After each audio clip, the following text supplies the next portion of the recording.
I enjoyed watching the lockdown protests.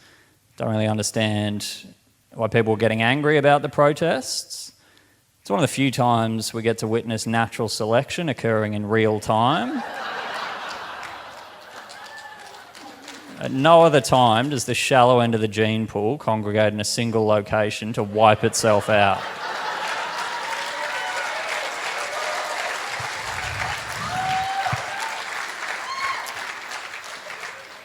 There were lockdown protests in Queensland, despite Queensland not being in lockdown, which begs the question, can you complain about oppression while not being oppressed? The answer to which is yes, that's Sky News' business model. In the Queensland protests, a man rode a horse across the Queensland-New South Wales border. The news story had a video of the man riding a horse across the border. Then the story said, "Man allegedly rides horse across border." I was like, I reckon he did it.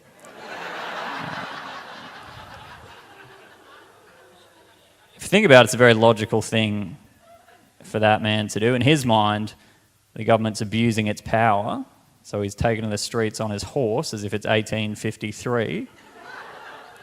Then he's ridden directly into Queensland, where it is 1853.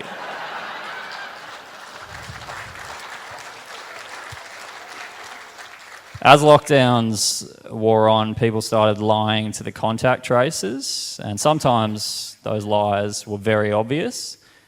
The city of Newcastle went into lockdown after a uni student tested positive.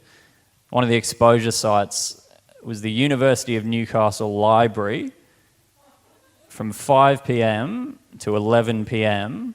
on a Friday night. That is an obvious lie. If those were your study habits, you'd be at a better university. That work ethic does not match that venue. Of all countries, Australia should have been better prepared for coronavirus. We've been through this exact situation before. Just look at what happened. We were perfectly happy, then this unexpected thing arrived from overseas and turned the entire place into a prison. That's how this country was founded. In about 300 years, we'll be celebrating the day coronavirus arrived. It'll be a national public holiday. Families will come together for barbecues. People will stick temporary coronavirus tattoos on their faces. Homophobic tennis players will receive national awards. Triple J will host a music countdown, then change it to another day to make white university students feel like they've contributed to social change.